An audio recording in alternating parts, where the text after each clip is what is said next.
La division, c'est un sujet voilà, qui est très intéressant parce que justement, quand on divise, il y a des opportunités dans l'immobilier. Et donc à ce moment-là, forcément, encore une fois, on ne sait pas faire d'un logement de 50 mètres carrés, on ne sait pas faire d'un bâtiment de 50 mètres carrés, 3 chambres, c'est pas possible.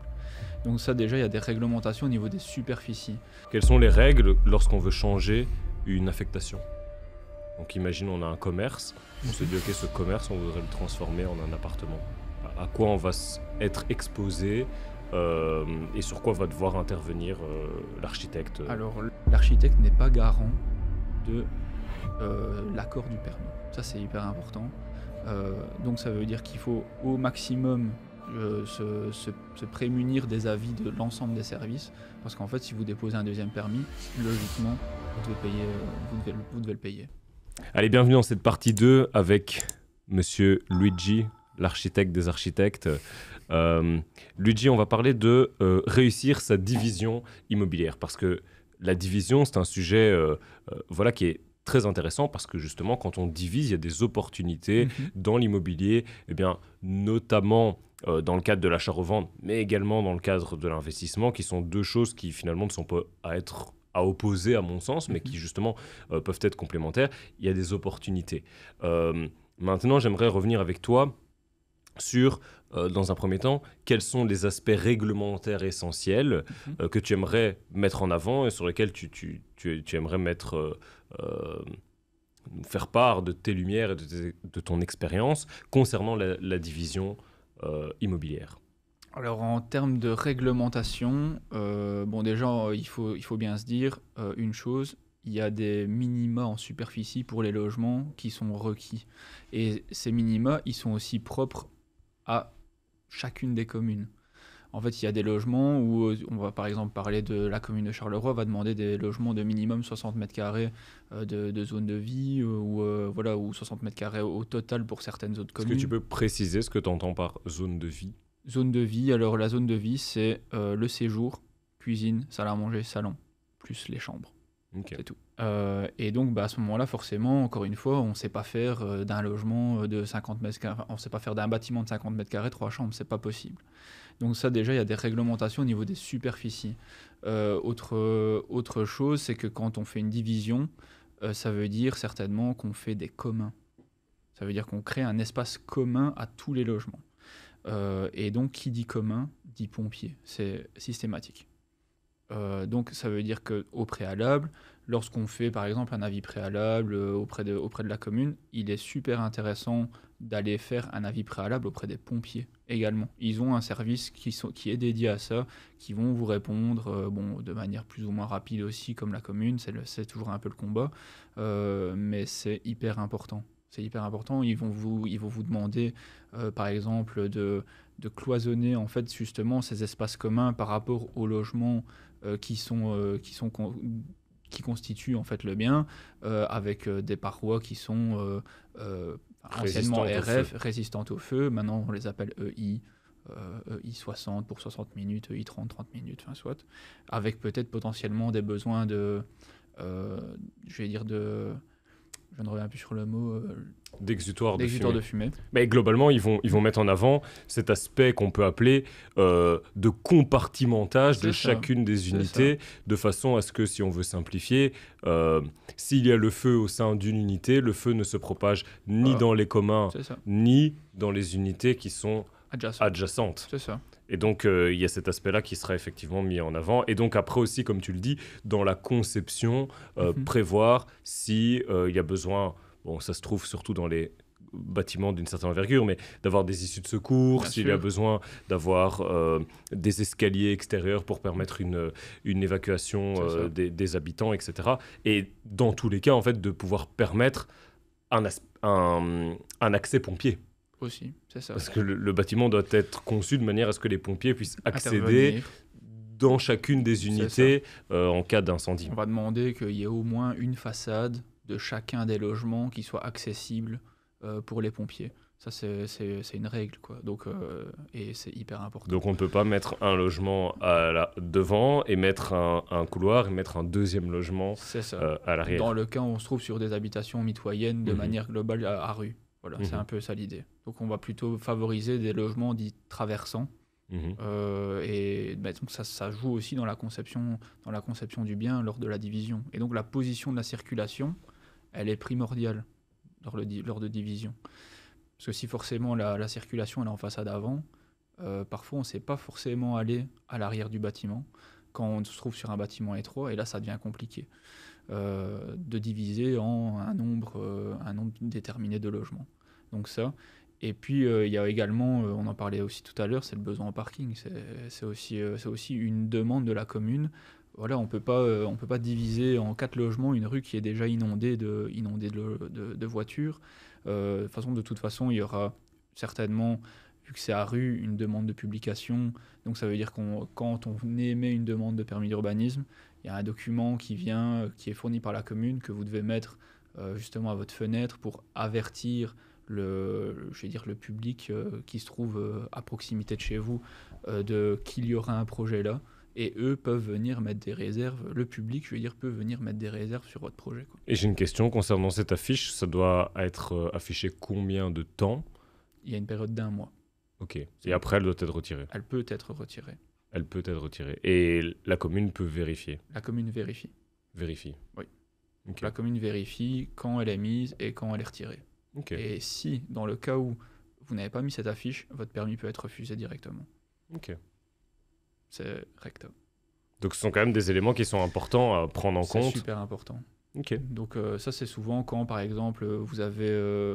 en fait, il y a des règlements urbanistiques Mhm. qui sont établis pour chacune des communes. Donc ça, les architectes doivent jouer avec ça tous les jours. Et, et donc, en fait, dès que vous dérogez à une règle, ce n'est pas grave, ça il faut le savoir. On peut déroger à certaines règles urbanistiques dans le cas où on les justifie et on les justifie correctement. Mais dès que vous dérogez à une règle, ça c'est systématique, il y a la fiche qui doit être mise. Voilà. Ok, très bien. En ce qui concerne les aspects réglementaires, est-ce que tu as des choses supplémentaires que tu souhaiterais rajouter dans le cadre d'une division? Aussi, je pense, alors je ne sais pas si on peut parler de réglementation, mais il y a dans certaines communes une volonté d'une certaine forme de mixité sociale. Oui. C'est quelque chose qui est à prendre en compte dans la division. C'est ça.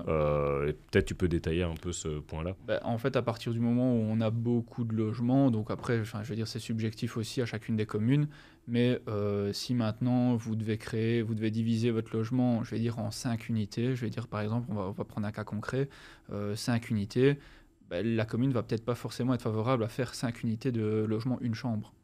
Donc là, elle va demander qu'il y ait une mixité de typologie de biens. Même parfois, on pourrait même aller plus loin et demander une mixité aussi. On va demander certainement un logement PMR au rez-de-chaussée. Ça peut être demandé. On peut demander aussi des logements kangourous ou des gens, il y a des gens qui sont... donc un logement kangourou, c'est quoi? C'est un logement qui est divisé d'un autre logement, qui peut être divisé d'un autre logement.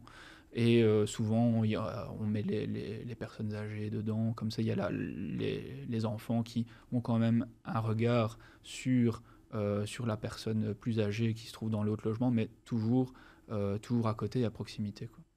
Ok. Et ça n'a pas un rapport immédiat avec la division, mais je pense que cette question peut intéresser malgré tout nos auditeurs. Quelles sont les règles lorsqu'on veut changer une affectation? Donc imagine on a un commerce, on se dit ok, ce commerce on voudrait le transformer en un appartement. À quoi on va être exposé et sur quoi va devoir intervenir l'architecte? Alors là, ça c'est directement... Donc là, quand on va changer même de fonction, là vous allez d'office vous confronter à la région, c'est-à-dire aux fonctionnaires délégués. Donc on va dire, si je dois un peu mettre une hiérarchie sur l'univers urbain. Donc vous avez l'architecte. Après, la commune va délivrer le permis à l'architecte. Et en fait, au-dessus de la sphère communale va arriver la sphère régionale. Et le fonctionnaire délégué, en fait, c'est le chef, si tu veux, de l'urbanisme régional. Donc ça, c'est divisé par zone. Donc il y en a un dans la région de Mons, Charleroi, Tournai, Wavre, voilà. Et en fait, ça, c'est lui qui va décider, qui va permettre la modification de l'affectation de votre bien. Et donc là, à ce moment-là, il est toujours intéressant de émettre aussi un avis préalable à la région. Donc ça, vous ne devez pas forcément aller à la commune pour demander ça. Tout le monde le fait par, je vais dire, politesse, on va dire ça. Donc il y a une demande qui est faite à la commune et également auprès du fonctionnaire délégué. Donc ça, c'est hyper important aussi parce que, bah voilà, au moins, avant d'aller déposer votre permis, l'ensemble des services doivent être, enfin pour moi, doivent être sollicités. Et comme ça, bah, vous, quand vous déposez votre permis, encore une fois, on ne jette pas une bouteille à la mer et on sait plus ou moins vers où on s'avance. C'est aussi, je vais dire, une manière de gagner de l'argent pour les personnes qui sont à la jeunesse du projet. Parce qu'il faut savoir que quand on dépose un permis, l'architecte n'est pas garant de l'accord du permis.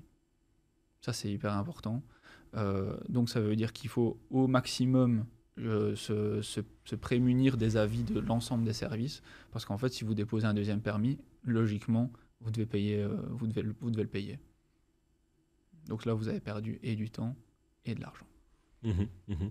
Et il y a des recours qui peuvent exister, justement. Il y a des recours qui peuvent exister, bien sûr, mais encore une fois, c'est pas le temps. Le temps, c'est pas non plus, c'est pas votre ami quand on fait des recours.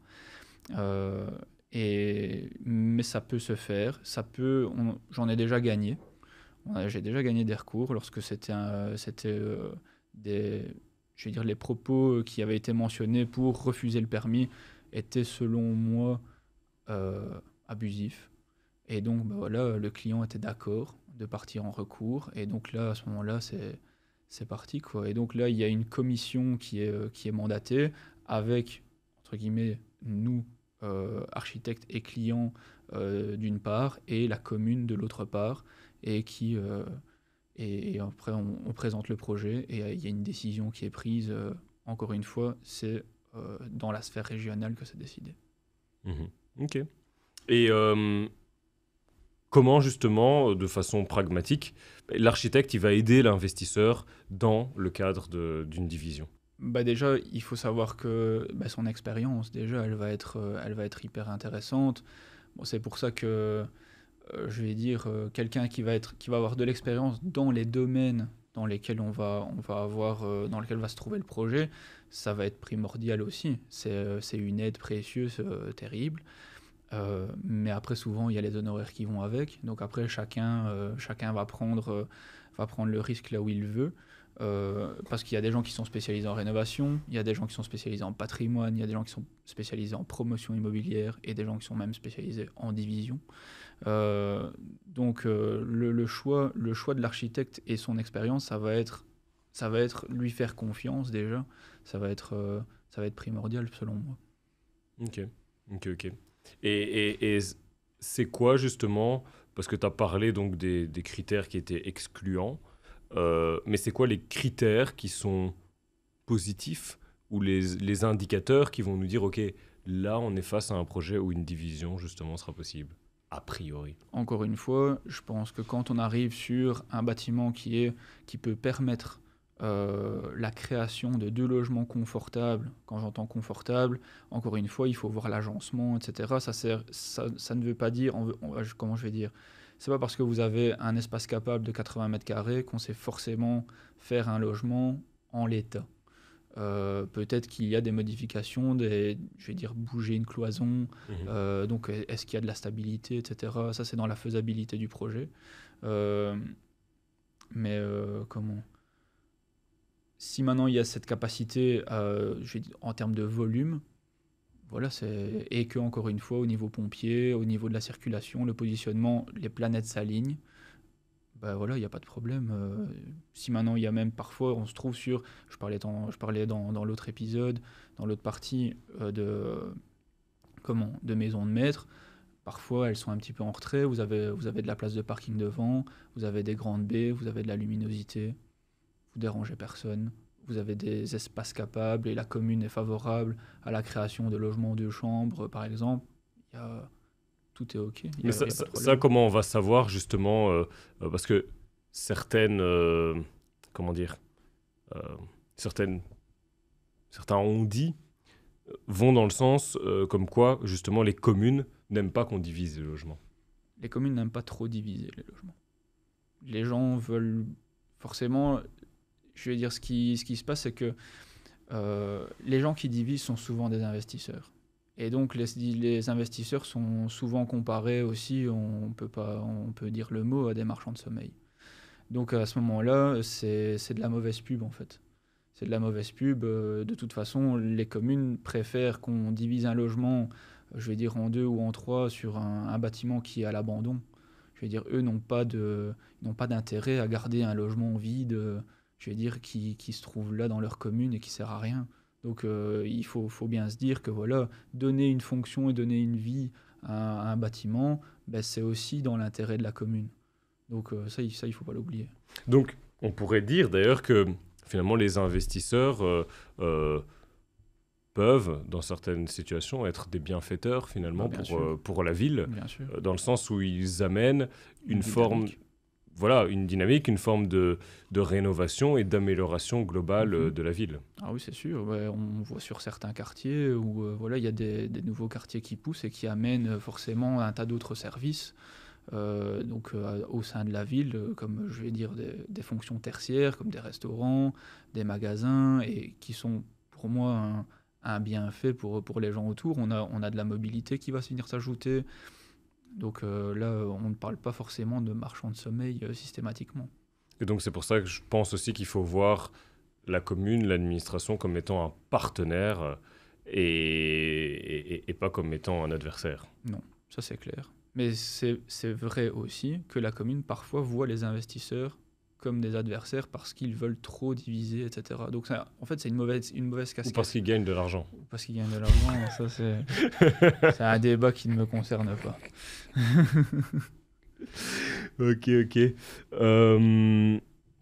Mais dis-moi maintenant, de façon très concrète, c'est quoi les étapes lorsque je veux diviser un bâtiment? Donc, j'ai trouvé un bâtiment. Dans le concret, qu'est-ce que je vais devoir faire? À quel moment je vais appeler l'architecte? Et puis, justement, ça sera quoi les étapes que lui va mettre en place? Moi, en tant que client, qu'est-ce que j'aurai à faire? Voilà, est-ce que tu peux m'expliquer le déroulé Moi, si tu veux, j'ai une feuille de route pour tous les projets. Je vais dire, et ça peut être applicable un peu pour tout. Donc, comme je le disais dans la première partie, la première réunion, on va dire, c'est celle qui va donner un peu la direction et les grandes lignes du projet. Et ça, c'est le moment où vous allez potentiellement rencontrer votre architecte, qui va vous écouter, il va comprendre votre besoin, essayer d'évaluer un petit peu la faisabilité de votre projet. Donc, après ça, lorsque l'architecte a bien compris l'ensemble de vos attentes, et on va dire qu'on part sur un accord sur, ok, là, on divise en 2, j'ai vu, je trouve que c'est possible, selon mon expérience, on va lancer. Après cette partie-là, il y a une partie relevée du bâtiment. Donc là, la mission de l'architecte, elle commence déjà là. Donc la prise de mesure, elle est importante parce qu'elle va être aussi garante de la salubrité du logement lors du dépôt de permis. Donc ça, c'est déjà quelque chose qui doit être factuel. Et donc, il y a la prise de mesure. Quand la prise de mesure est faite, il y a une esquisse qui est proposée au client, 1 ou 2 en fonction, ou 3, je veux dire, en fonction de la convention qui a potentiellement été rédigée au préalable avec le client. Lorsque l'esquisse est OK, donc vous avez entre guillemets les espaces capables, comment vous allez potentiellement diviser votre logement, pour moi c'est l'étape où vous devez envoyer les demandes aux différents services. Et ça, c'est l'architecte qui s'en charge. C'est l'architecte qui s'en charge. Ça m'est arrivé que des clients l'aient déjà fait préalablement. Les communes répondent aussi aux clients. Donc, je vais dire à une personne lambda, on peut faire une demande à la commune répond. Ça, c'est système. C'est comme ça que ça se passe. Mais nous, dans le cas où, par exemple, moi, j'arrive dans un projet, je n'ai pas forcément d'écrit de la commune qui me dit « oui, c'est OK, vous pouvez diviser », je le fais à cette étape-là. Donc quand j'ai, entre guillemets, déjà une perception des volumes et des espaces que je vais accorder à telle ou telle fonction ou à tel ou tel bâtiment. C'est là que je fais les demandes, donc que ce soit aux pompiers, à la région, à la commune, au patrimoine, etc. Donc en fonction du projet. Et le patrimoine, élément sur lequel on peut revenir quand même rapidement, dans le sens où ils sont très regardants. ils sont très regardants. Moi, je t'avoue que dans un projet, après je reviens sur l'arborescence, moi j'ai déjà dû faire, pour un projet où la façade était classée au patrimoine mondial de l'UNESCO, une analyse de la peinture de façade avant qui était faite pour retrouver exactement la même peinture, vu qu'on ne retrouvait pas de quand ça datait, ou voilà. Il y a eu une analyse là-dessus, mais encore une fois, ce qui est embêtant, c'est que tout ça, c'est à la charge du client, et c'est des charges qui sont préalables au permis. Donc, je vais dire ça, on peut aussi justifier le fait de se dire, bon, on va peut-être attendre aussi l'avis de la commune avant de lancer des études comme celles que je viens de te mentionner là, qui sont assez particulières. Mais sinon voilà, ça arrive de devoir en fait avancer beaucoup d'argent avant même de recevoir le permis. Et c'est de plus en plus compliqué parce que je vais y arriver.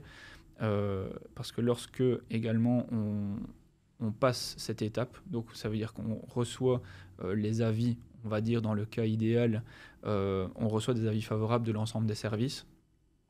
On va passer à l'étape avant-projet pour nous. Donc l'avant-projet, c'est on va reprendre entre guillemets l'ensemble des informations, on va les placer dans un mixeur, on va sortir un projet qui intègre l'ensemble des remarques éventuelles de l'ensemble des services pour faire un projet qui convient à tout le monde et aux clients aussi. Je veux dire, c'est la priorité de base. Oui, parce que pour que ce soit clair, effectivement, donc le client avec l'architecte, ils vont avoir des idées, enfin l'architecte surtout, mais le client peut en donner, vont avoir des idées, puis derrière vont dire ok, on s'oriente vers ceci. Ce projet-là va être présenté, comme tu le dis, aux différents intervenants, qui eux, en règle générale, vont émettre des réserves sur certains points. Et donc, le travail après, ça sera de pouvoir reprendre ce projet-là, cet avant-projet, pour le modifier de façon à ce qu'il puisse intégrer les réserves qui ont été émises au préalable, pour pouvoir augmenter au maximum les chances que derrière le permis soit... Bien sûr, l'objectif c'est que le permis soit accordé. Au final, c'est l'objectif de tout le monde qui est autour de la table, et même encore, je le dis, la commune également. Donc voilà. Ensuite, quand on a passé cette étape, déjà l'avant-projet, logiquement, dans les réglementations qui sont demandées par l'ordre des architectes, à l'avant-projet, il y a un petit estimatif qui est déjà réalisé, donc on sait déjà un peu plus ou moins les matériaux qu'on va utiliser, pas dans le détail, mais on sait que par exemple pour une nouvelle construction, le parement il sera en briques ou en bois ou en crépi. Bon, après encore une fois, il y a différents prix pour les briques, différents prix pour les bois. Mais on a déjà une belle fourchette sur le montant final du projet. Et après cet avant-projet-là, nous, ce qu'on porte aussi une attention particulière, c'est maintenant, on demande beaucoup de faire des essais de percolation, des essais de sol aussi qui sont demandés. Donc, dans le cas où la stabilité est mise en péril, je vais dire comme ça, donc si on doit abattre un mur porteur à l'intérieur, si on doit construire une annexe. Sans le faire de la surélévation peut-être. C'est ça. Donc, des essais de sol sont à faire, des essais de percolation. Les essais de percolation, maintenant, ils sont très regardants. C'est nouveau. Ça va sortir ici le 1er septembre. Et donc, dès que vous allez artificialiser, je vais dire peu importe votre terrain, il y a une demande, il y a des essais de percolation qui seront à faire. Et là, après, on arrive sur une analyse de l'évacuation de l'eau de pluie sur le réseau d'égouttage. Et donc, il y a des normes, etc. à maintenir et à respecter dans le projet. Mais encore une fois, ce sont des coûts. Donc voilà. Et donc quand on a réalisé tout ça et qu'on a intégré toutes les informations dans le projet, que tout le monde est OK, à ce moment-là, on fait signer le permis par le client et par l'architecte et on dépose. Et on prie. Mais logiquement, dans ces cas de figure-là, si le projet n'a pas été modifié en cours de route, parce qu'il y a aussi des gens qui font ça, ils font valider un truc à l'esquisse, à l'avant-projet on a changé, on ne redemande pas, et après on dépose, et après voilà. Et à ce moment-là, lorsqu'on va déposer le permis, là, le client va recevoir un document qu'il va devoir afficher, comme tu disais. C'est ça, dans le cas où... voilà. il y a une modification, je veux dire un écart, on appelle ça, un écart. Okay. Donc voilà. Et là, il affiche. Pendant ce temps-là, le temps se déroule. Il peut y avoir également des délais qui peuvent être augmentés. Je pense que la commune peut demander proroger 30 jours. 30 jours. C'est ça. Elle peut consulter le fonctionnaire délégué, Oui. ce qui va prendre encore des jours supplémentaires. C'est ça. Et puis, à la fin, elle remet son avis, on Final. l'espère, favorable. C'est ça. Et là, on peut commencer les travaux. À partir de ce moment-là, oui. Ok. C'est ça. Ok. Je pense que ça semble très clair. Ok. Est-ce que par rapport à la division, il y a une dernière chose que tu voudrais ajouter avant de conclure? Oui, c'est que il faut pas oublier dans la mission de l'architecte, c'est qu'il y a quand même une mission qui est légale après le permis. C'est en fait ce qu'on va appeler un dossier d'exécution et le suivi de chantier. Donc ça, vraiment, le dossier d'exécution, c'est, on va dire, ce qui va être au plus détaillé pour la réalisation du projet. Donc là, on va intégrer exactement les bons matériaux, avec forcément un estimatif qui va suivre à côté, avec potentiellement des détails techniques. Et donc ça va constituer le dossier d'exécution avec le cahier des charges, logiquement. Et donc ça, c'est ce qui va constituer un descriptif précis de l'ensemble des travaux qui sont à réaliser. Et donc ça, c'est, on va dire, la base sur laquelle va chiffrer les travaux l'entrepreneur. Et à ce moment-là, quand le prix est convenu, logiquement, avec l'ensemble de ces éléments-là, tout entrepreneur devrait savoir réaliser les travaux qui sont proposés. Avec ça, il y a le suivi de chantier. Et cet ensemble-là est logiquement une suite légale des missions de l'architecte.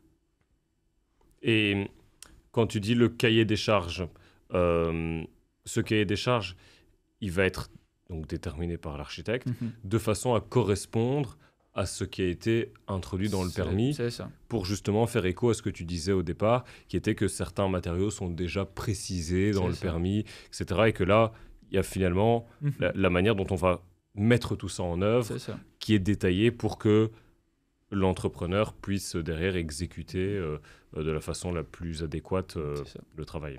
Et donc, mais ça constitue aussi une base légale des travaux. Parce qu'en fait, ce cahier des charges, cette base, les plans qui sont mis, les détails qui sont fournis, en fait, c'est comme si ça constituait un contrat, en fait, ces documents-là.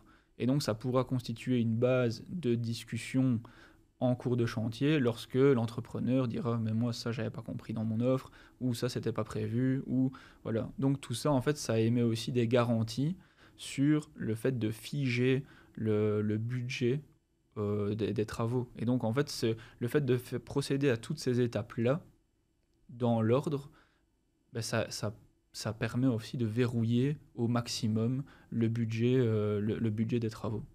Et donc, finalement, de faire peut-être pas gagner, mais en tout cas éviter de perdre de l'argent en verrouillant et en connaissant très clairement quels vont être les coûts de réalisation de l'opération. C'est ça. Ok, très clair. Dernière chose ? Non, je pense que là, c'est tout le processus. Ok, très bien. Je te remercie. On se reverra dans un prochain épisode où on abordera la question de comment bien choisir son architecte et aussi, Luigi, combien coûte un architecte. On en reparlera. Voilà, si vous avez trouvé cet épisode intéressant, partagez-le auprès de personnes que ça peut aider, qui justement ont cette volonté de faire de la division, mais qui ne savent pas exactement comment s'y prendre. Vous trouverez également les coordonnées de Luigi si vous cherchez un architecte qui peut vous accompagner dans vos éventuels projets. Et nous, on se voit dans un prochain épisode. Ciao.